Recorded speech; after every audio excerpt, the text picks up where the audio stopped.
हल्का रमाइलो। हेर केटा, यो इलेक्ट्रिक बाइक, यो के भन्छन् ब्याट्रीबाट चल्ने, आनन्दसँग पेट्रोल सेट्रोल नचाहिने, चार्ज चाहिँ चाहिने, फेरि चार्ज चाहिँ हुनुपर्ने। यहाँ यिनी गाडी 2 लाखभन्दा कमको आएन। नेपालमा भयो त अब 4-5 लाख नै पर्छ होला यसलाई। 3, 2.5, 4 लाख समथिङ 4 लाख भेटाउँछ यस्तो। यहाँ अब 2.5 लाख छ, 2 लाख छ। 2 लाखको गाडी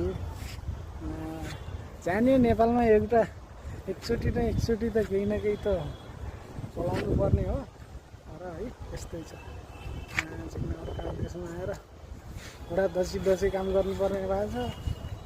काम नगर्ने मिल्दैन केटा हो। बडो माया, यस्तो जिन्दगी कसैलाई पनि नपरोस् यार। भन्न मिल्दैन, बहुत भाग्यमानी छोरो यार। आफैले कमाएर आफैले खानु परेको छ। कसैले कमाएर दिनु त परेको छैन। हात खुट्टा जोस्, अहिलेसम्म भगवान्ले सकुशलै राखिदिएछन्।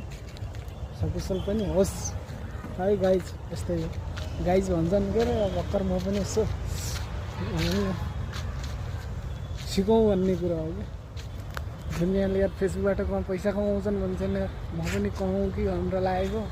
कस्तो हुन्छ है, सक्सेस हुन्छ हुन्न।